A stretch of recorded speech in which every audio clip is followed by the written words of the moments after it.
शायद आपको मालूम होगा मस्जिद बनाने का सवाब कितना ज्यादा है। आपको ये एक चीज की तरफ मैं इशारा कर दूं और इस बात को सुनिए, आप ताज्जुब करेंगे। मस्जिद नबवी जब बनकर तैयार हुई, मस्जिद नबवी आप जानते कैसी थी? खजूर के पत्तों की छत। अरे ये तो बहुत अच्छी है, ये जो आपने पर्दा डाला ये तो बहुत अच्छा। खजूर के पत्तों की छत, ये हवा चलती थी तो पत्ते उड़ जाते थे। अल्लाह के रसूल सजदे में, अल्लाह के नबी ने कहा अल्लाहु अकबर, नमाज पढ़ाई, रुकू में गए, हवा तेज हुई, समय अल्लाहु लिमन हमीदा का, हवा और तेज हुई। अल्लाहु अकबर कहकर सजदे में सर रखा, हवा इतनी तेज हुई कि खजूर के पत्तों की छत उड़ गई। आसमान से पानी गिरने लगे और पानी के कतरे जमीन पर गिरते जमीन से मिट्टी उटकती और मुहम्मदुर रसूलुल्लाह के चेहरे पर पड़ती।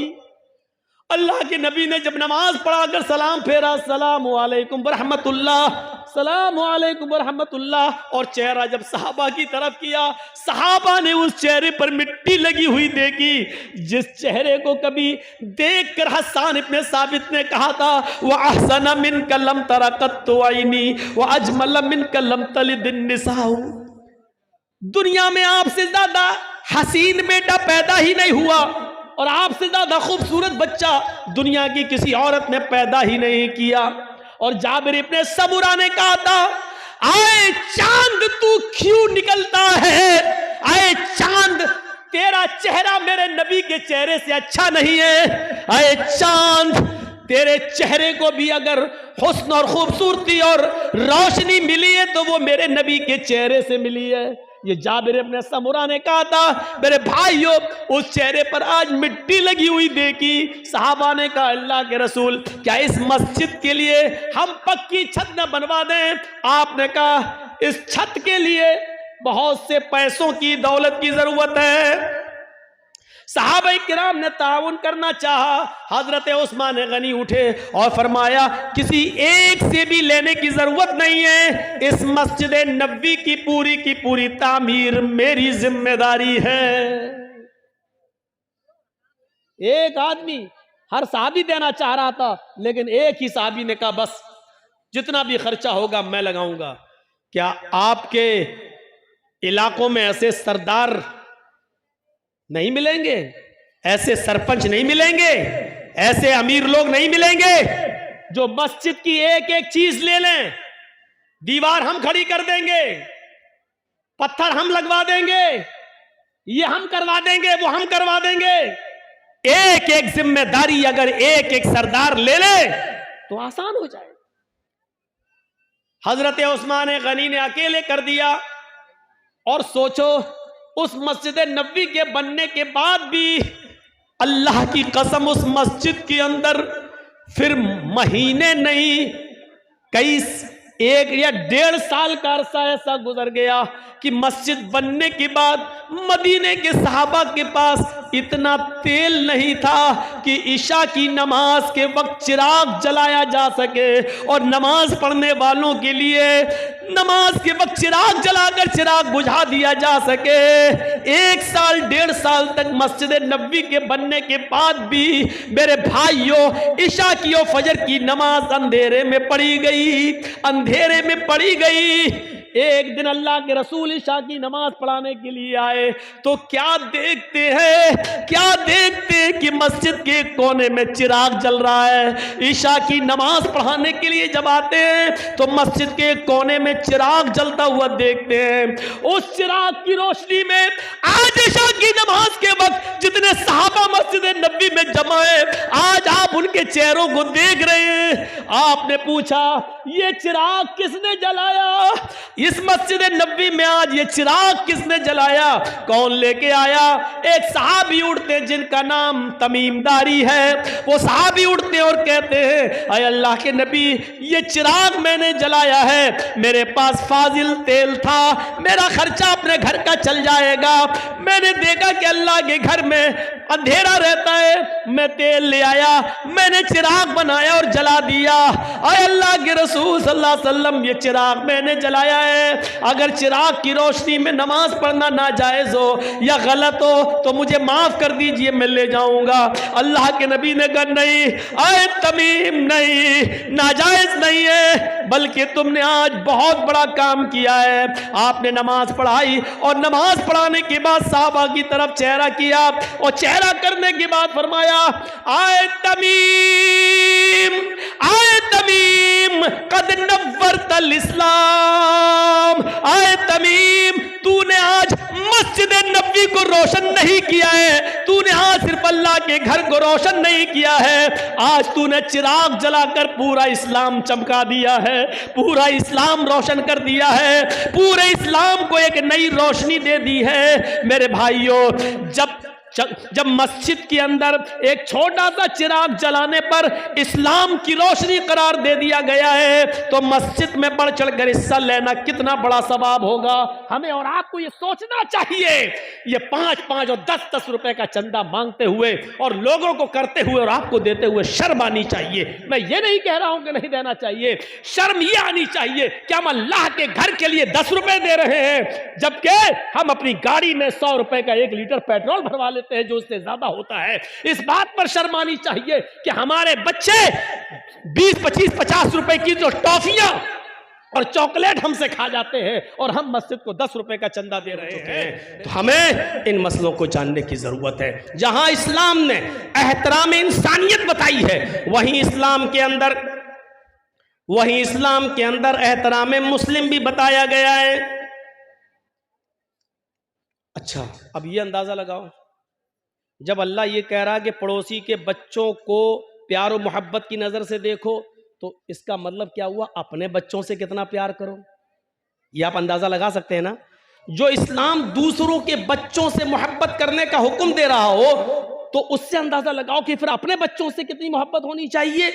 जो इस्लाम पूरी इंसानियत के साथ अच्छा सलूक करने का हुक्म दे रहा हो, तो फिर मुसलमानों के साथ अच्छा सलूक करने का उसमें कितना हुक्म होगा। या अय्युहल्लज़ीना आमनुत्तकुल्लाह हक़्क़ तुक़ातिह वला तमूतुन्ना इल्ला व अंतुम मुस्लिमून वअतसिमू बिहब्लिल्लाहि जमीअन वला तफर्रक़ू। इसके बाद वज़कुरू निअमतल्लाहि अलैकुम इज़ कुंतुम अअदाअन फ़अल्लफ़ बैन क़ुलूबिकुम फ़अस्बहतुम बिनिअमतिही इख़वाना। याद करो, आए मुसलमानों, याद करो उस दिन को, उस दौर को याद करो।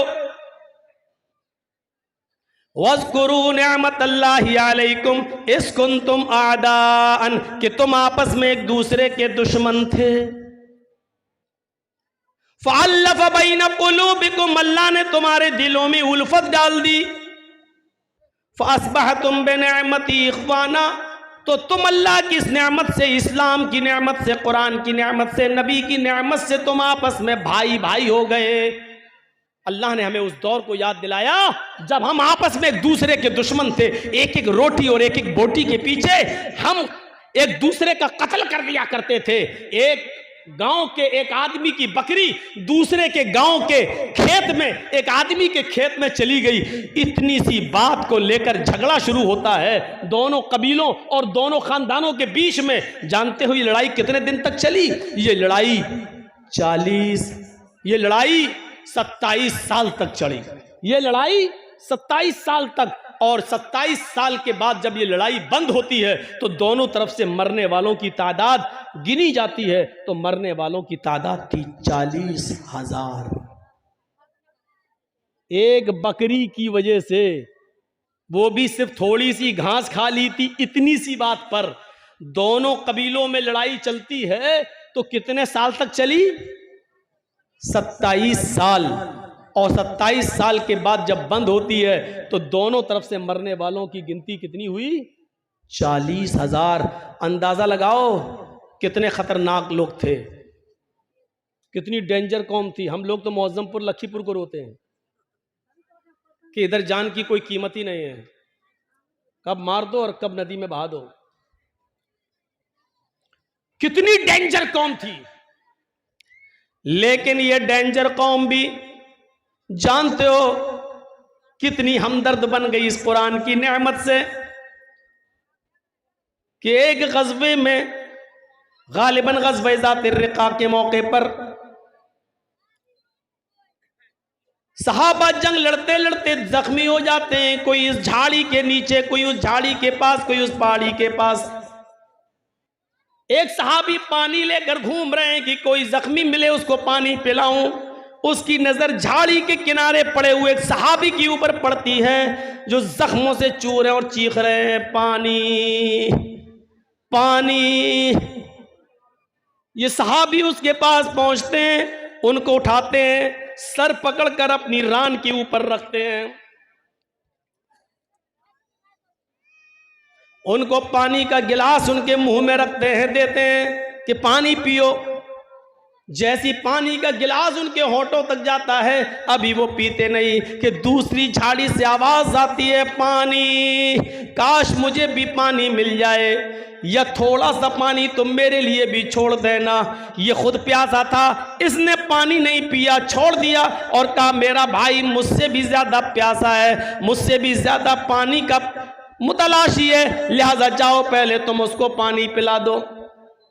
यह आदमी उसके पास जाता है, उसके होठों से पानी का प्याला लगाता है कि तीसरे की आवाज आती है, थोड़ा बच जाए तो मेरे लिए भी छोड़ देना, मेरा भी हलक सूखा जा रहा है। दूसरे आदमी ने तीसरे की तरफ रेफर कर दिया, नहीं नहीं मैं रह सकता हूं, मेरा भाई मुझसे भी ज्यादा प्यासा लग रहा है, जाओ तुम पहले उसको पानी पिलाओ। ये पानी पिलाने वाला तीसरे के पास जाता है, उसको उठाता है, पानी का प्याला जमीन पर रखकर उसको सहारा देकर उठाकर अपने सीने पे लगाता है, फिर पानी का प्याला उठाकर उसके हलक में डालने की कोशिश करता है, उसके होंठ पे लगाता है, होंठ हिल नहीं रहे हैं। पानी का प्याला रखकर उसके दिल की धड़कनों को देखता है तो धड़कनें बंद है, सांस नाक में उंगली रखकर देखता है तो सांस बंद है। यानी तीसरा सहाबी रूह कब से उनसुरी को परवास कर चुकी है, उसका इंतकाल हो चुका है। इसने तीसरे को जमीन पर लिटाकर दूसरे के पास लौट कर आया, चलो ये तीन ही थे, अब दूसरे को ही पिला दें। जब दूसरे के पास जाता है तो क्या देखता है, वो भी मुस्कुराते हुए चेहरे के साथ लेटा हुआ है और उसकी भी सांसें बंद हो चुकी हैं। वो जल्दी से भागा कि पहले के पास चलूं, क्या देखता है कि पहला भी जहां जहां फ्री के सुपुर्द कर चुका है, पहला भी अल्लाह को प्यारा हो चुका है, इस सहाबी की भी जान जा चुकी है। जो कौम 40 जो कौम 27 साल तक लड़ती हो, जो कौम 40,000 लोगों के मरने के बाद भी जिनकी तलवारें खून की प्यासी रहती हो, ऐसी डेंजर कौम को अल्लाह के नबी ने कैसा बनाया कि एक सहाबी दूसरे के लिए अपनी जान देने लगे, एक सहाबी दूसरे के लिए अपनी जान न्यौछावर करने लगे। एक सहाबी ने इसलिए पानी नहीं पिया कि मेरा भाई मुझसे ज्यादा प्यासा है, और दूसरे ने इसलिए नहीं पिया कि तीसरा मुझसे भी ज्यादा प्यासा है। जरा आप अंदाजा लगा सकते हैं ये कौन सा जज्बा था। एक आदमी दूसरे के लिए अपनी जान दे रहा है। इसी को कुरान कहता है, वज़कुरू निअमतल्लाहि अलैकुम इज़ कुंतुम आदान फ़अल्लफ़ बैन क़ुलूबिकुम फ़अस्बहतुम बिनिअमति इख़वाना। आए लड़ने वालों, झगड़ने वालों, उस दौर को याद करो, उस जमाने को याद करो जब तुम आपस में एक दूसरे से लड़ते थे, जब आपस में तुम एक दूसरे की गर्दनें उड़ाया करते थे, तुम आपस में एक दूसरे के हरीफ थे, एक दूसरे के दुश्मन थे। फ़अल्लफ़ बैन क़ुलूबिकुम, अल्लाह ने तुम्हारे दिलों में उल्फत डाल दी। ये होता है मुसलमान, एक मुसलमान दूसरे मुसलमान के लिए। अपने लिए तो सभी जीते हैं, दूसरों के लिए जीना असल जीना, दूसरों के लिए। इसलिए फरमाया अल मुस्लिमु मन सलिमल मुस्लिमून मिन लिसानिही व यदिही। मुसलमान तो वो है कि जिसकी जबान से और जिसके हाथ से दूसरे मुसलमान को तकलीफ न पहुंचे। पहले जबान का लफ्ज है, मिन लिसानी व यदी, और जिसके हाथ से। मुसलमान तो वो है कि जिसकी जबान से और जिसके हाथ से दूसरे को तकलीफ ना पहुंचे। इसमें कौन पूरा उतर रहा है? जबान से तकलीफ हम दे रहे हैं, हाथ से तकलीफ हम दे रहे हैं। अरे किसी को कत्ल करना तो बहुत दूर की बात, अल्लाह के नबी सल्लल्लाहु अलैहि वसल्लम ने लोहे का कोई हथियार उठाकर इशारा तक करने से मना किया है। जैसे देख रहा है ये कोई 10 मीटर दूर खड़ा, कत्ल करना तो बहुत दूर की बात है, आप 10 मीटर 20 मीटर दूर से ये कहें देख रहा है ये पूरा का पूरा रामपुरी है, घुसा दूंगा पेट के अंदर। 10 मीटर 20 मीटर की दूरी से इशारा करना भी एक मुसलमान के लिए दूसरे मुसलमान के लिए जायज नहीं है। हम कौन सी दुनिया में, यहां हाल ये है हमारा कि तकलीफ ना हो किसी को, ना जबान से ना हाथ से। भैया देखो सामने से मत उठिए, आप लोग पीछे से उठ के जाइए यार, मेरे सामने से जाते हैं तो बड़ा डिस्टर्ब होता है। कहां जा रहे हो चाचा? अब ये इस उम्र में घर जाके क्या करेंगे पूछो, जरा सोचो। वो देखिए बेचारे बूढ़ों में शुगर के मरीज हैं लग रहा है। अच्छा, जिन लोगों को पेशाब ज्यादा आता है तो उनको बीच में बैठने की जरूरत क्या है? उनको आगे पीछे दाएं बाएं बैठना चाहिए पहले ही से, ये सिस्टम होना चाहिए। ये सब उसके खिलाफ है अदब के, सामने से उठना। एक बार हैदराबाद में तकरीर कर रहा था, सामने से कोई आदमी आया तो मैं समझ गया यार होगा पेशाब करना है, सीधे मेरा माइक पकड़ के कहता है कैसे बोला। और उसके बाद जो लाठी डंडे टमाटर अंडे चले, वो दौर हमें आज तक याद है। तो डर लगता है, सामने से कोई आदमी जब उठता तो मुझे डर लगता है। वो हैदराबाद हमें याद आ जाता है।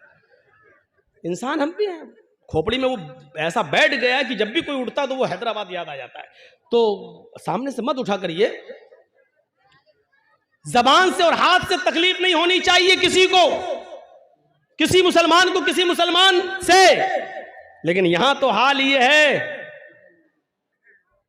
कि हम अपनी परेशानियों से इतना परेशान नहीं हैं जितना आपके आराम से हमें परेशानी हो रही है। हमें अपनी दाल से इतनी परेशानी नहीं हो रही जितना आपके गोश्त से हमें परेशानी हो रही है। हमारे घर में क्या पका है उससे परेशानी नहीं हो रही है, आपके घर में कुकर की सीटी से आने वाली बिरयानी की खुशबू हमें और परेशान कर देती है कि ये आदमी हमसे ज्यादा अच्छा कैसे खा रहा है। ये सूरत हाल हो चुकी है आज की। हम दूसरे को बर्बाद करने के चक्कर में लगे हुए, मिटाने के चक्कर में लगे हुए हैं। और आदमी ये नहीं सोचता कि आप दूसरे के लिए जो कुआं खोद रहे हैं उसमें आप भी गिर रहे हैं। जर्जीस साहब को दुश्मनी है आपसे, अब हम आपको बर्बाद करना चाहते हैं, हम आपके पीछे भाग रहे हैं, आप हमसे जान बचा के भाग रहे हैं। आप उतना नहीं थक रहे हैं जितना मैं थक रहा हूं। क्यों? क्योंकि मुझे पकड़ना है आपको, तो आपसे ज्यादा तेज रफ्तारी से मैं दौड़ूंगा तभी आपको पकड़ पाऊंगा। तो आप उतना नहीं थक रहे हैं, उससे ज्यादा मैं थक रहा हूं। वो आदमी उतना बर्बाद नहीं हो रहा है जितना हम उसको बर्बाद करने में अपने आप को बर्बाद कर रहे हैं। एक आदमी की जमीन का झगड़ा चला दूसरे आदमी से, दूसरे आदमी को 1 लाख की जमीन है लेकिन हमें चाहिए, हमारा पावर है। वो पुलिस में रिपोर्ट करके कोर्ट मुकदमा करके सोच रहा ले लेंगे, लेकिन जमीन 1 लाख की, लेकिन 1 लाख रुपए की जमीन लेने के लिए 3 लाख बर्बाद कर चुका अब तक कोर्ट कचहरी बर्बाद करके। उसने अपने आप को और ज्यादा बर्बाद कर लिया है, लेकिन जिद है कि हमें इसी की जमीन चाहिए। वो 3 लाख रुपए की जमीन और उससे अच्छी कंडीशन में दूसरी जगह मिल जाती है, लेकिन नहीं, हमें इसको सबक सिखाना, इसी की जमीन चाहिए। उसकी 1 लाख की जमीन को लेने के लिए 3 लाख बर्बाद कर चुका है। 3 लाख। मेरे इटावा में एक मौलवी है जो हमें बर्बाद करने के चक्कर में हमारा 5 लाख बर्बाद हुआ तो वो 20 लाख बर्बाद कर चुका है। कितने ये जो टीवी पे जो खबरें आती है ना, ममता का मौलाना और जो जहरीला मौलाना, मैं भी सोचता हूं ये टीवी वालों को देता कौन है। बाद में पता चला कि वो इटावे का मौलाना ही यूट्यूब से कटिंग कर करके निकाल के योगी मोदी के खिलाफ जो हम बोले उसको कटिंग कर करके पैसा दे के चलवाता है कि ताकि ये मौलाना के ऊपर FIR हो जाए। अगर हमें बचने के लिए मेरा 2, 4, 5 लाख खर्च हुआ तो वो बेचारा अब तक 20 लाख खर्च करके अपने आप को बर्बाद कर चुका है। और इसके बाद भी हालत ये है कि पूरे हिंदुस्तान में एक भी जगह अब उसको बुलाया नहीं जा रहा है, उसको निमंत्रण नहीं दिया जा रहा है, उसको कहीं दावत तक नहीं दी जा रही है, क्योंकि वो आदमी जाति दुश्मनी तो एक दूसरे की माफ की जा सकती है, लेकिन जमाती दुश्मनी बहुत बुरी होती है। उसने पूरे जमात के साथ जो धोखाधड़ी की है, इसी वजह से कोई उसको दावत नहीं दे रहा है। और हम उसके खिलाफ कोई एक्शन इसलिए नहीं लेते हैं कि मरे हुए को मारना मेरी आदत नहीं। मुझे महात्मा गांधी का वो कौल याद आता है कि किसी को मारना हो तो उसका नाम लेना छोड़ दो, उसको नाम मत लो, अपने आप मर जाता है। अब देख लीजिए कि उत्तर प्रदेश के चुनाव में एक साहब हैं, वो मुसलमान मुसलमान मुसलमान बहुत करते रहते हैं। आजकल वो बहुत चिल्ला रहे हैं, सपा ने क्या किया, समाजवादी पार्टी के दल्लो, ऐसी तमाम भाषाएं इस्तेमाल की जा रही हैं सिर्फ मुसलमानों में प्रचार करने के लिए। लेकिन उसके जवाब में अखिलेश ने एक बात भी नहीं कही है, ना उसका जवाब दिया जा रहा, ना उसका नाम लिया जा रहा है। इसका नतीजा ये निकला कि पूर्वांचल में चले जाओ या पश्चिम में चले जाओ, जो पहले कुछ वोट मिलने वाले भी थे, बंटने वाले थे, चुनाव से 2 दिन पहले सब ऐसे एक हुए, ऐसे इकट्ठे हुए कि उन्होंने सोचा कि नहीं, पहले अपने आप को बचाओ, इसी में भलाई है, इसी में भलाई है, पहले अपने आप को बचाओ। और ये अक्लमंदी का तकाजा है मेरे भाइयों, ये अक्लमंदी है कि हर आदमी को, हम तो बार बार कहे हैं, मेरे मोबाइल में आज तक मेरे घर यही रखा हुआ है, अभी 4-5 दिन पहले चलाया है, अभी जी हिंदुस्तान ने मेरे खिलाफ, और अभी चिल्लाया, देखिए ये लखनऊ में जो ममता बनर्जी आई हैं, ये मौलाना जर्जीस की प्लानिंग का एक हिस्सा है।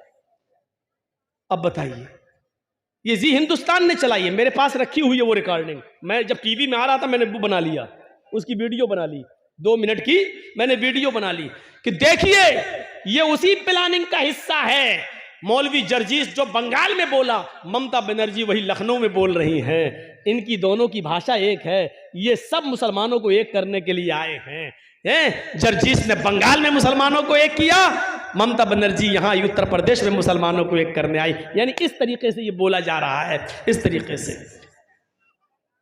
लेकिन अक्लमंदी का तकाजा है। मैंने शायद कहीं मिसाल दी थी मेरे भाइयों की, जंगल में शेर और भेड़िया और लोमड़ी, इन तीनों ने शिकार के लिए तीनों निकले।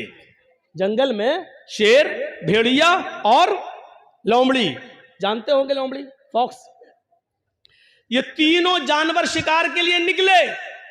शेर ने हिरन मारा, भेड़िए ने बकरी का शिकार किया और लोमड़ी ने खरगोश मारा। अब शेर ने कहा भेड़िए से, चलो 3 जानवर मरे पड़े हैं, ये हिरन, ये बकरी, ये खरगोश, चलो बताओ किसको कौन सा जानवर खाना है, तुम फैसला करो, मैंने तुम्हें जज बना दिया है। भेड़िया कहता बहुत आसान। का क्या है? का हिरन बड़ा है, आप खा लो। बकरी को मैंने मारा, मैं खा लेता हूं। लोमड़ी ने खरगोश मारा है, लोमड़ी को खरगोश दे देते हैं। अब शेर तो जालिम था। जो लोग मेरी तकरीर में समझ जाएं कि जालिम शेर कौन है, समझ लो पूरी तकरीर समझ गए। शेर तो जालिम था, हालांकि भेड़िए का फैसला बिल्कुल सही था। भाई भेड़िए ने फैसला सही किया कि नहीं किया? भाई हिरन आपने मारी, हिरन आप खा लो, बकरी मैंने मारी, मैं बकरी खा लेता हूं, लोमड़ी ने खरगोश मारा, लोमड़ी खरगोश खा लेती है। भेड़िए ने फैसला बिल्कुल सही किया, लेकिन जालिम था शेर। उसने कहा क्या इतना बुरा फैसला? अरे कमीने कहां से पढ़ के आया तू, इतना गंदा फैसला? उठा और इसने एक पंजा मारा भेड़िए के, उसकी गर्दन अलग अलग। कमीना इतना बुरा फैसला, फैसला करना भी नहीं जानता, मेरे सामने उसकी जुर्रत देखो, इतना घटिया फैसला। लोमड़ी से कहा ए तू फैसला कर। लोमड़ी मुस्कुराने लगी, बिल्कुल साहब जंगल के राजा, ये भेड़िए को अकल ही नहीं थी, पागल था, बिल्कुल गलत फैसला किया इसने। कहा अच्छा तुम फैसला करो। लोमड़ी ने कहा बहुत आसान है साहब, ये तीनों जानवर आपके हैं और अब तो भेड़िया भी आपका है। क्या मतलब? कहा हिरन आप सुबह खा लीजिए, बकरी शाम को खा लीजिए, और दोपहर में भूख लगे तो मुंह का जायका बदलने के लिए खरगोश खा लीजिए। आप जंगल के राजा हैं, आप नहीं खाएंगे तो कौन खाएगा? शेर ने कहा वाह वाह लोमड़ी वाह, ये है अच्छा फैसला। इतना अच्छा फैसला तुझे किसने सिखाया? लोमड़ी ने कहा इसी भेड़िए की कटी हुई गर्दन ने। हजरत इसी भेड़िए से सीखा है मैंने ये फैसला। अगर मैं आज ये फैसला ना करती तो मेरा भी यही हाल होता।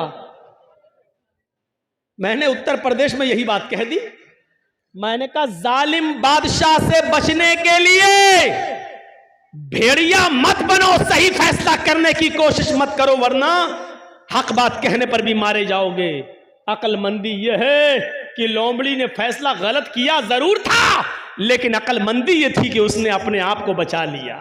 हमने कहा लोमड़ी बन जाओ, अपने आप को बचा लो, वरना शेर ऐसा झपट्टा मारेगा कि भेड़िए की तरह पड़े रहोगे, यहीं गर्दन पड़ी रहेगी तुम्हारी। इतना मैंने कहा, उत्तर प्रदेश के लोगों की भी अकल में आ गई, बात सही कह रहे हैं मौलाना साहब। इस वक्त ज्यादा मुसलमान हक हक मत चिल्लाओ, ज्यादा चिल्लाएंगे तो ना हमें हक मिलेगा, ना यही आएगा, ना हम जिसको देना चाह रहे हैं वो आएगा, और दूसरा आएगा वो कहेगा ठोको बुलडोजर, यही करता रहेगा। इसलिए बेहतर यह है कि लोमड़ी की तरह अक्लमंदी से काम ले लो। तो मेरे भाइयों, ये अक्लमंदी और दानिशमंदी है। कभी कभी अक्लमंदी और दानिशमंदी से भी काम लिया जाता है।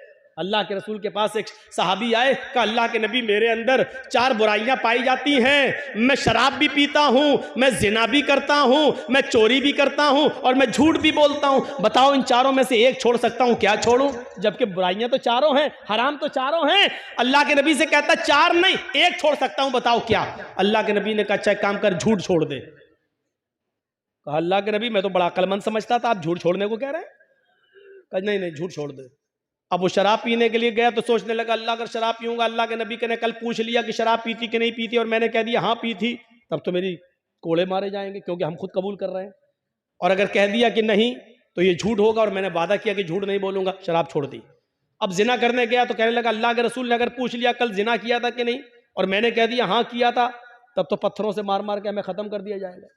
और अगर कह दिया नहीं तो झूठ होगा, और मैंने अल्लाह की कसम खा के वादा किया कि झूठ नहीं बोलूंगा, चलो जिना भी नहीं करता हूं। अब चोरी करने गया, कहने लगा अगर अल्लाह के रसूल ने पूछ लिया कल सुबह चोरी की थी कि नहीं, मैंने कह दिया हाँ, तो हाथ काटा जाएगा, और अगर कह दिया नहीं तो झूठ होगा, नहीं मैं चोरी भी नहीं करूंगा। सुबह होकर अल्लाह के नबी के पास आया, कहता कि मैं तो समझता था कि आपने बड़ा वैसा फैसला, आपने तो बड़ी अक्लमंदी से कहा झूठ छोड़ दो, मान गया आप बड़े अक्लमंद हैं। आपने कहा क्यों, क्या हुआ? कि 4 बुराइयां छूट गई। अल्लाह के नबी ने फरमाया मैं जानता था कि झूठ तमाम बुराइयों की जड़ है। तो हिकमत से भी काम लो। अगर किसी आदमी से सारी बुराइयां नहीं छूट रही हैं तो उसको कहो कि ये छोड़ दो यार, ये छोड़ दो। हिकमत भी जरूरी है, हिकमत भी। अल्लाह के रसूल ने दूरअंदेशी से काम लिया, अक्लमंदी से काम लिया। हमें भी हर वक्त अक्लमंदी से काम लेने की जरूरत है, अक्लमंदी से काम लेने की जरूरत है। आज हमारी यही सूरत हाल हो चुकी है मेरे भाइयों कि हम अपनी परेशानियों से इतना परेशान नहीं है जितना हम दूसरे के सुख से परेशान हैं। हमारी हालत ये हो चुकी है। कुत्ता देखा है? कुत्ता देखा क्या मौलाना साहब? हमारा तो उठना बैठना ही उन्हीं में है। कुत्ते ने देखा एक छुरी पड़ी हुई है और उस छुरी पे खून लगा हुआ है बकरी का ताजा ताजा, और छुरी ऐसे जमीन पर खड़ी है। अब कुत्ते को तो चाटने की आदत होती है, उसने कहा इस पे बकरी का खून लगा है, खून को चाटने के लिए उसने अपनी जबान चलाई। जैसे ही चलाई छुरी पर उसकी जबान कट गई। बकरी का खून तो चाट गया, लेकिन उसकी जबान कट के उसका खून उस पर लग गया।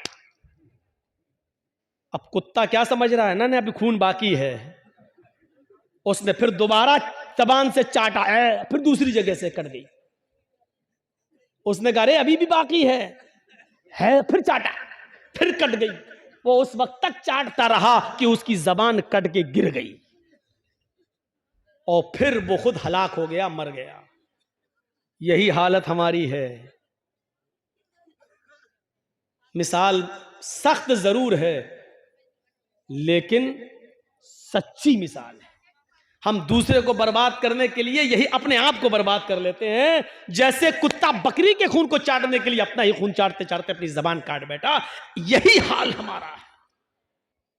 आज जुमे के खुतबे में मैंने सब सुनाया था ना कि वो दो सहाबी थे, जिन लोगों ने ना सुना हो सुनो, जिनके कपड़े की दुकानें पास पास थी। एक आदमी, एक सहाबी का कपड़ा बिक गया, दूसरा कस्टमर आया, दूसरा भी बिक गया, तीसरा कस्टमर आया, उसी दुकान पर तीसरा भी कपड़े के थान ले गया, चौथा आया, उसने चौथा भी उसी को दे दिया उसी दुकान ने, पांचवा कस्टमर आया उसी दुकान पर कपड़ा खरीदने। दुकानदार कहने लगा नहीं, अब वो कपड़ा मेरे पास नहीं है, मेरे भाई के पास चले जाओ, इससे भी अच्छा कपड़ा तुम्हें वहां मिल जाएगा, ये पड़ोस में दुकान है। उसने ये सोचकर उसको भेज दिया कि मेरे तो 4 कपड़े के थान बिक गए, मेरे घर में मेरी बीवी बच्चों का गुजर बसर चल जाएगा, मेरे भाई की तो बोनी तक नहीं हुई है उस पड़ोसी की, उसके भी बीवी है, उसके भी बच्चे हैं, उसको भी शाम को कमा कर ले जाना है और अपने बीवी बच्चों का पेट पालना है। उसने ये सोचकर अब हमारे पास कपड़ा नहीं है कह दिया, ताकि मेरे भाई की भी कुछ बोनी हो जाए, उसको भी इतना कपड़ा उसका भी बिक जाए कि उसके घर में चूल्हा जल जाए। मेरे भाइयों, उसने मना कर दिया कि मेरे पास कपड़ा खत्म हो गया, जाओ मेरे भाई की दुकान के पास चले जाओ। मेरे भाइयों, ईमानदारी के साथ बताना, कंपटीशन के दौर में हमारी इधर चाय की दुकान, बगल में इधर चाय की दुकान, हम दूसरे की दुकान पर आने वाले कस्टमर को भी अपनी आवाज देकर बुला लेते हैं। हम ये ई रिक्शा चला रहे हैं, उधर दूसरा हमारा भाई भी चला रहा है, उसके पास आने वाली सवारी को भी हम खींच लेते हैं। कितना? 20 रुपया? नहीं, आओ हम 15 लेंगे, आओ बैठ जाओ। हम उसके भी मुंह से रोटी का लुकमा छीन रहे हैं। हमारे घरों में बरकत हो तो कहां से हो, हमारे बच्चों को बीमारियां न लगे तो कैसे न लगे, हमारे माँ बाप को बीमारियां और कैंसर जैसी बीमारियों में मुलव्वस न हो तो क्यों न हो, क्योंकि हमने रोजी रोटी के सारे नाजायज तरीके इस्तेमाल कर रखे हैं। हम तो अपने भाई की खुशी देखना ही नहीं चाहते हैं। हम अपने दुकान के होते हुए दूसरे की दुकान पे कस्टमर आता हुआ देखना ही गवारा नहीं कर सकते हैं। मेरे भाइयों, इस्लाम की तालीम ये तो नहीं थी, इस्लाम की तालीम ये तो नहीं थी। इमाम अहमद इब्न हंबल रहमतुल्लाह अलैह के पास एक बूढ़ी औरत आती है और सुनो, आए बीड़ियों का धंधा करने वालों सुनो, आए तंबाकुओं के धंधे करने वाले सुनो, आए सूद और ब्याज के खाने वालों सुनो, आए लंबे चौड़े बैंक बैलेंस बनाने वालों सुनो, आए बैंकों की नौकरियां करने वालों सुनो। इमाम अहमद इब्न हंबल रहमतुल्लाह अलैह के पास एक बूढ़ी औरत आती है और कहती है, इमाम मोहतरम, कहा जी एक मसला पूछने आई हूं, मेरी माँ बहनें सुने, उस जमाने की औरतें, और वो भी बूढ़ी औरतों में कितना तकवा हुआ करता था। कहा इमाम साहब, मैं चरखा चलाती हूँ, चरखा तो जानते हैं ना, मैं चरखा चलाती हूँ, दूसरे लोग अपना सूत दे जाते हैं धागा, मैं उसको बना के फिराती हूँ और उनसे मजदूरी लेती हूँ, कभी दिन में और कभी ओवर टाइम करती हूँ तो रात में भी चलाती हूँ। मैं चिराग जलाकर मैं चरखा चलाती हूं, जब मेरे पास तेल होता है तो मैं चिराग अपना जलाती हूं और सूत फिराती हूं। इमाम साहब, उसकी मजदूरी मैं लेती। कहा इसमें बुराई क्या है? कहा मैं ये नहीं पूछने आई हूं कि बुराई क्या है, मैं ये पूछने आई हूं कि कभी कभी मेरे पास चिराग जलाने के लिए तेल नहीं होता। अच्छा, तो मैं सोने के लिए बिस्तर पर जाना चाहती हूं, लेकिन देखती हूं कि पड़ोसी के घर में चिराग जल रहा है और उसके घर के चिराग की रोशनी मेरे आंगन में आ रही है। मैं अपना चरखा लेकर उस आंगन में बैठ जाऊं और उस पड़ोसी के घर से जो चिराग जल रहा है, मैं मांगने नहीं गई उसकी रोशनी, लेकिन उसकी रोशनी ऑटोमेटिक मेरे घर में आ रही है। अगर मैं उसके चिराग की आने वाली रोशनी में अगर सूत फिरा लूं और चरखा चला लूं और ये चलाकर मैं अपने मालिक से उसकी मजदूरी ले लूं, तो ये कमाई मेरे लिए हराम तो नहीं होगी, मेरे लिए ये मजदूरी हराम तो नहीं होगी। मैंने चोरी नहीं की है, मैंने उससे चिराग में का तेल नहीं मांगा है, उसके घर में चिराग जल रहा है और उसकी रोशनी मेरे घर आ रही है। उसकी रोशनी मेरे घर आ रही है, अगर मैं उसकी रोशनी में सूद फिरा लूं और इसकी मजदूरी में ले लूं तो ये मेरे लिए हराम तो नहीं होगी। ये खाकर कहीं मैं अजाब कब्र की मुस्तहिक तो नहीं बनूंगी, कहीं मैं जहन्नम में तो नहीं जाऊंगी। अहमद इब्न हम्बल रहमतुल्लाह अलैह फरमाते हैं, खातून माँ तेरे सवाल ने अहमद इब्न हम्बल के इल्म को आज शर्मिंदा कर दिया। काबे के रब की कसम, तेरे इस मसले का जवाब अहमद इब्न हम्बल के पास नहीं है। कहने लगी, इमाम साहब फिर आपसे बड़ा आलिम इस बस्ती में कोई है ही नहीं, फिर मैं ये किससे मसला पूछूं। उन्होंने कहा, सुन मेरी माँ, जहां तक कयास का नतीजा है, कयास का तकाजा है, तो जहां तक मेरा इल्म है मैं उस इल्म की रोशनी में कयास लगाकर अंदाजे से ये कह सकता हूं कि इसमें कोई हर्ष तो नहीं लग रहा है। क्यों? क्योंकि तू मांगने नहीं जा रही है, वो अचानक आ रही है। तेरे घर में भी दीवार नहीं है और उसके घर में भी कोई दीवार नहीं है, और उसके चिराग की रोशनी आ रही है तेरे घर, तो इसमें तेरा क्या कसूर है? बज़ाहिर तो इसमें कोई बुराई नहीं लग रही है, लेकिन अगर तुम्हारा दिल आमादा नहीं है तो मेरी माँ इससे भी बच जाओ तो बेहतर है, इससे भी परहेज कर लो तो बेहतर है, इससे भी, क्योंकि वो है तो दूसरे ही की रोशनी, है तो दूसरे ही की रोशनी। बहरहाल अगर तुम इससे भी परहेज कर लो तो ये ज्यादा बेहतर है तुम्हारा। जब वो औरत वहां से जाने लगी बुढ़िया, तो इमाम अहमद इब्न हम्बल ने लोगों से पता लगवाया कि ये किसकी बेटी है, इसके बाप का क्या नाम था।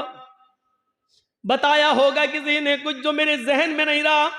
अहमद इब्न हम्बल फरमाते हैं कि आज के ज़माने में ऐसी बूढ़ी औरतें मौजूद हैं, ज़रूर इसका बाप कोई आलिम कुरान होगा, आलिम हदीस होगा, क्योंकि ऐसी तरबियत अपनी औलाद के अंदर कोई बड़ा आलिम ही पैदा कर सकता है। बुढ़ापे की इस दहलीज पर पहुंचकर भी इस औरत की हालत यह है, इस बुढ़िया की हालत यह है कि पड़ोस से आने वाली रोशनी में भी, उस चिराग की रोशनी में भी चरखा चलाने के बारे में सोच रही है कि ये चरखा चलाएंगे तो ये कमाई मेरे लिए हलाल होगी या हराम। तब ऐसे लोगों की नमाजें अर्श से टकराएं और अल्लाह कबूल न करे, ऐसा हो ही नहीं सकता है। मेरे भाइयों, इधर हम नमाज पढ़ के निकलते हैं, जो मैं सर बसजदा हुआ जमी पर, तो आसमां से आने लगी ये निदा, तेरा दिल तो है सनम आशना, तुझे क्या मिलेगा नमाज। एक हमारा तकवे का हाल ये है, एक हमारी परहेजगारी का हाल यह है कि यहां से निकले नमाज पढ़ के, मालिक यौमिद्दीन, तू कयामत के दिन का पूरा पूरा मालिक है। इय्याका नअबुदु व इय्याका नस्तईन, तेरी ही इबादत करते हैं, तुझसे ही मदद मांगते हैं। इहदिनस सिरातल मुस्तकीम, जो सीधा रास्ता उस पे चला, तमाम बुरे रास्तों से बचा ले। यहां ये दुआ मांग के हटे, सलामु अलैकुम व रहमतुल्लाह, सलामु अलैकुम व रहमतुल्लाह। जैसी सलाम फेरा और मस्जिद के बाहर निकलते ही जेब में बीड़ी रखी है, निकाली और माचिस जलाई और सूरह दुखान की तिलावत शुरू, धुआं धक्कड़ शुरू। अभी 10 मिनट भी नहीं हुए ये कहते हुए कि इहदिनस सिरातल मुस्तकीम, आय अल्लाह हमको सीधे रास्ते पे चला, आय अल्लाह गंदे और गलत रास्तों से हमारी हिफाजत फरमा। अब ये दुआ मांगे हुए 10 मिनट भी नहीं हुए और यहां आकर ये है हमारी इबादतों का और हमारी नमाजों का हाल। मेरे भाइयों, जायजा लो, इमाम अहमद इब्न हम्बल के पास जो बूढ़ी औरत आती है, उस औरत के सवाल से जरा इबरत हासिल करो कि हमारी इबादतें अल्लाह के यहां कबूल हो भी रही होंगी या नहीं हो रही होंगी। सोचो तो सही, गौर तो करो। मेरे भाइयों, यहां आदि इब्ने उमैर है, जंग बदर में गिरफ्तार करके लाए जाते हैं। आदि इब्ने उमैर है, गिरफ्तार करके लाए जाते हैं, पकड़ के लाए जाते हैं, पैरों में बेड़ियां डाल दी जाती हैं। ये आदि इब्ने उमैर मुसाब इब्ने उमैर के भाई हैं, भाई मोमिन है और आदि काफिर है। मुसाब सहाबी और आदि काफिर, दोनों भाई हैं, सगे भाई हैं। अल्लाह के नबी सल्लल्लाहु अलैहि वसल्लम ने फरमाया कि जो गिरफ्तार करके काफिर लाए गए उनके पैरों में बेड़ियां डाल दो।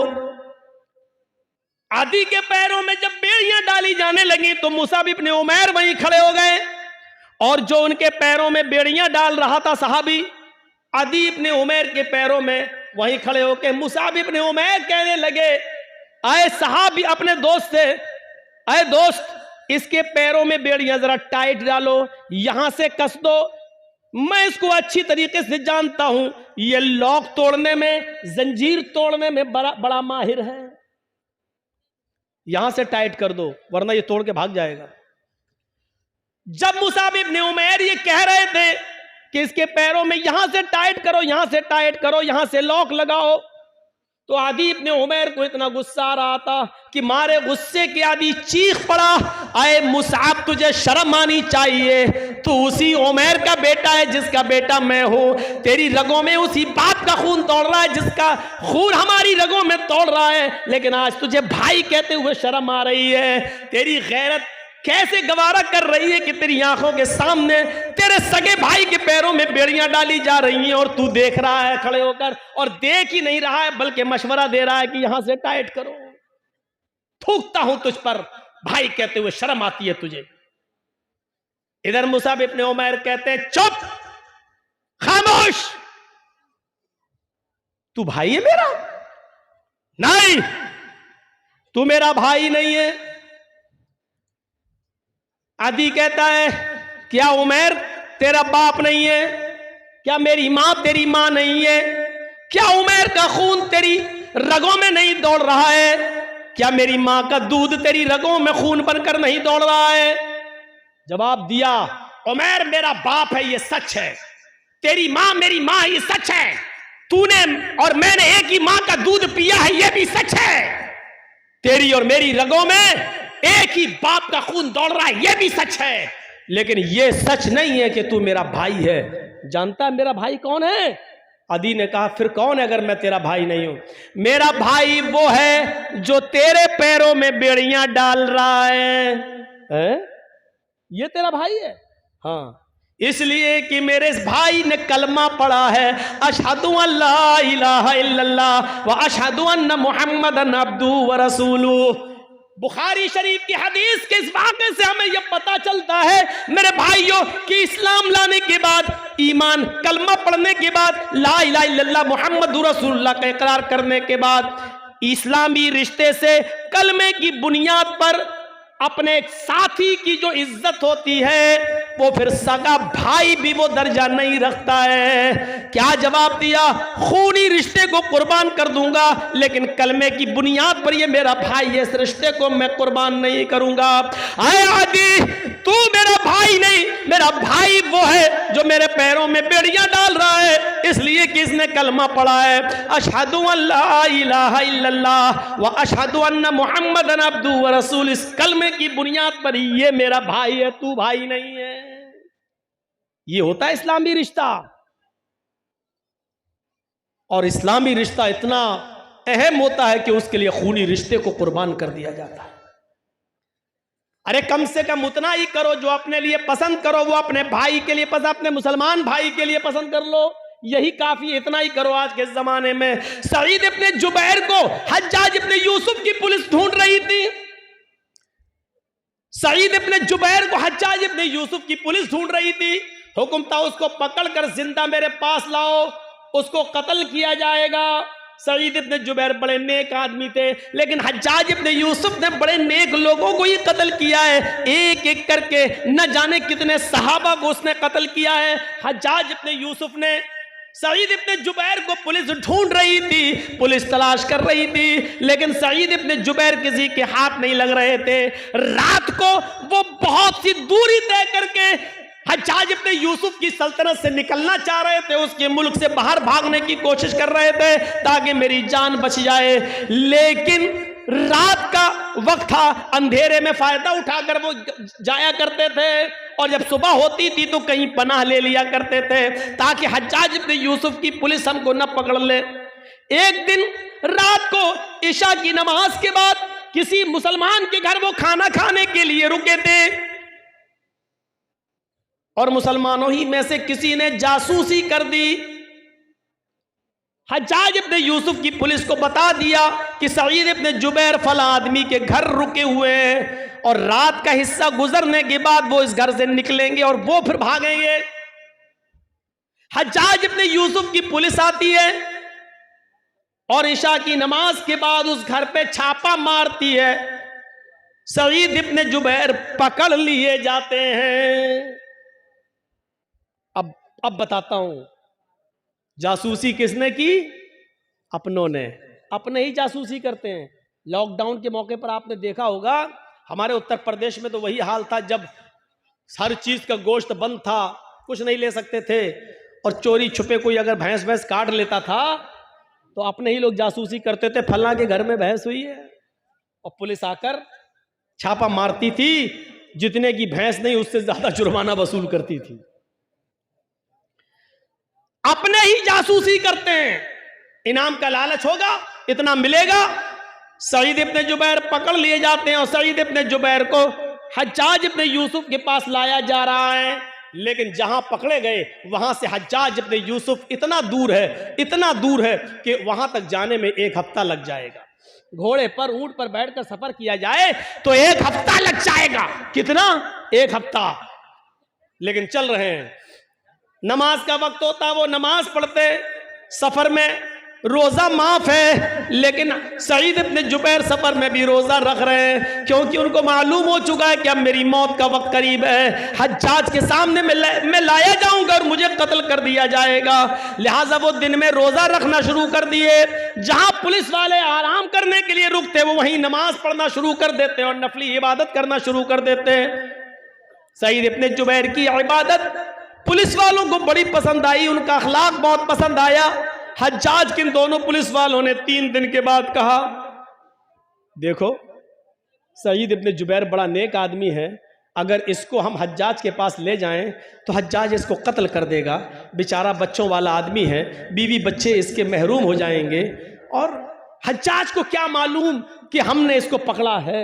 ऐसा करो, इस बेचारे को छोड़ देते हैं, ये नेक आदमी है, अच्छा आदमी है, हज्जाज तो जालिम है, वो इसको कत्ल कर देगा। इन दोनों पुलिस वालों ने आपस में सलाह और मशवरा किया कि इस नेक आदमी के कत्ल की जिम्मेदारी हम अपने ऊपर न लें, छोड़ देते हैं इसको। ये दोनों पुलिस वाले सईद के पास आए, कहने लगे, आए सईद इब्ने जुबैर, आए सईद इब्ने जुबैर, तुम्हारी इबादत ने, तुम्हारे अखलाक ने मेरा दिल मोह लिया है। हम नहीं चाहते कि तुम्हें हज्जाज के पास लेकर चले, मेरा दिल चाहता है कि तुम्हें हम छोड़ दें।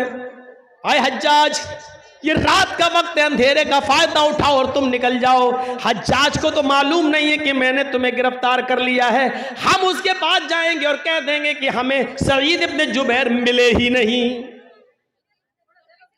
सईद इब्ने जुबैर ने कहा, तुम्हारी बड़ी मेहरबानी, मैं कसीरुल अयाल हूँ, मेरे बच्चे ज़्यादा हैं, मेरी बीवी है, बच्चों का बोझ है मेरे ऊपर, अगर तुम मुझे छोड़ रहे हो तो ये तुम्हारा रहम व करम है मेरे ऊपर। अच्छा है, छोड़ दीजिए भाई, मैं आपका ये एहसान कभी भूलूंगा नहीं। उन्होंने कहा, एहसान की क्या बात है, आप मुजरिम नहीं हैं, हज्जाज आपका दुश्मन है, वो आपको कत्ल करना चाहता है। जाओ, आए सईद, मैंने तुम्हें छोड़ दिया है, जाओ चुपके से, जाओ, निकल जाओ। सईद इब्ने जुबैर बड़े खुश होते हैं कि मुझे हज्जाज के पुलिस वालों ने छोड़ दिया, लेकिन उनकी खुशी ज्यादा देर तक न रही। वो थोड़ी दूर तक आगे गए होंगे, जैसे यहां से मौजमपुर बस आपका स्टैंड, 1 किलोमीटर तकरीबन गए होंगे, मुश्किल से 1 किलोमीटर गए होंगे, और जाने के बाद वहां कुछ सोचने लगते हैं और सोचकर फिर वहां से वापस आते हैं। 1 किलोमीटर गए, लेकिन कुछ उनके दिमाग में आया और वहां से सोचकर वो फिर लौटे आए, और लौट कर आने के बाद उन दोनों पुलिस वालों के पास आ गए और कहने लगे, आए हज्जाज इब्ने यूसुफ के पुलिस वालों, मुझे हज्जाज के पास ले चलो, मैं भाग कर, छिप कर भागना नहीं चाहता, मुझे हज्जाज के पास ले चलो। पुलिस वालों ने कहा, तुम्हारा दिमाग खराब है सईद, हज्जाज तुम्हारी जान का दुश्मन है, तुम्हें कत्ल कर देगा। कहा, वो मैं जानता हूं कि वो मुझे कत्ल करेगा, फिर का इसके बावजूद मैं उसके सामने जाना चाहता हूं।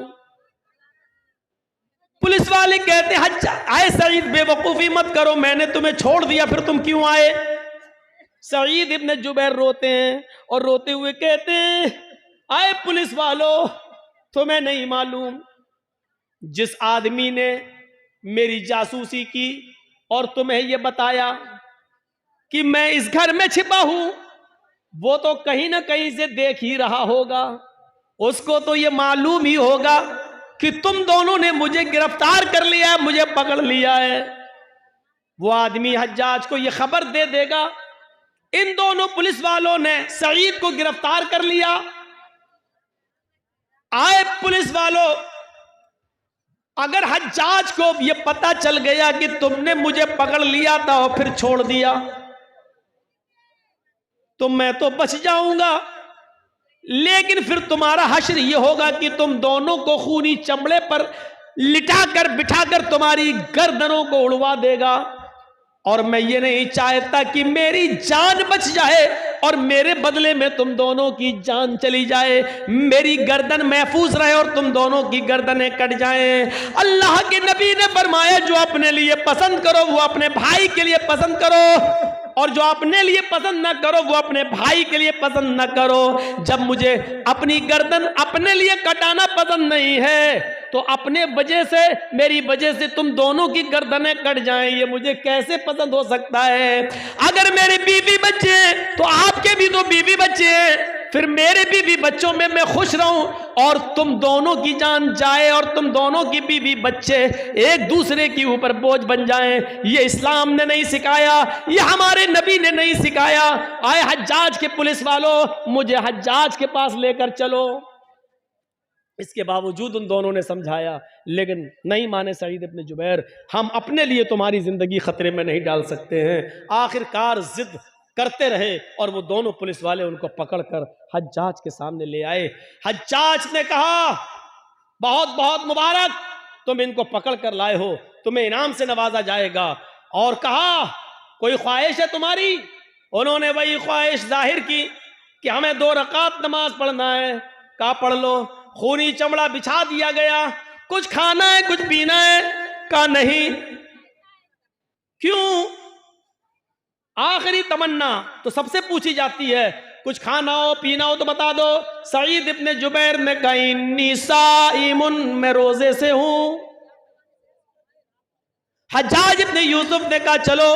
पीछे से हाथ बांध दिए गए, खूनी चमड़ा बिछा दिया गया, गर्दन नीची कर दी गई और हज्जाज के एक जल्लाद ने पूरी ताकत के साथ अपनी तलवार चलाकर सईद इब्ने जुबैर को एक ही बार में उनकी गर्दन को उनके तन से जुदा कर दिया।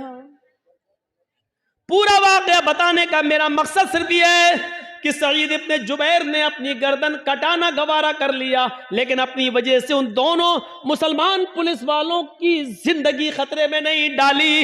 ये मुसलमान होता है जो अपनी वजह से दूसरे को मुसीबत में नहीं डालता है, जो अपनी वजह से दूसरे को तकलीफ में नहीं डालता है। वो मुसलमान ही क्या जिसकी वजह से दूसरे को तकलीफ पहुंचे। और हम तो उस वक्त सबसे ज्यादा खुश होते हैं जब हमारी वजह से हमारा पड़ोसी बेचैन हो। उस जमाने में क्या हाल था, एक आदमी के घर में बहुत से चूहे थे जो उसको तंग करते थे। उसने लोगों से पूछा, मैं क्या करूं बताओ? किसी ने कहा, एक बिल्ली ले आओ, बिल्ली पाल लोगे, चूहों को खाती रहेगी। उसने कहा, ये तुमने सही मशवरा दिया। 3-4 दिन के बाद उसी आदमी ने पूछा, क्या हुआ, बिल्ली लाए? उसने कहा, नहीं लाए। कहा, फिर क्या हुआ? क्या हुआ, चूहे हैं, अब क्या करेंगे? तो कहा, बिल्ली क्यों नहीं लाते हो? कहा, मैं बिल्ली खरीदने का इरादा किया कि मैं बिल्ली लाऊं और पाल लूं, लेकिन ये सोच कर नहीं लाया कि जब मेरे घर में बिल्ली आ जाएगी तो कुछ 2-4 चूहों को खा लेगी और बहुत से चूहे तो डर के मारे मेरा घर छोड़ देंगे और भाग जाएंगे, और वो घर छोड़कर भागेंगे तो मेरे पड़ोस में घुस जाएंगे। और अल्लाह के नबी ने फरमाया, पड़ोसियों का बहुत बड़ा हक है। जो चीज मैं अपने लिए पसंद नहीं करता हूं, चूहे वो डर के मारे मेरे पड़ोस के घर में पहुंचकर उनको वही तकलीफ दे जो मेरे घर में मुझे तकलीफ दे रहे हैं। तो ये भी तो सही नहीं है कि मैं अपनी तकलीफ से बच जाऊं लेकिन अपनी तकलीफ अपने पड़ोसी को दे।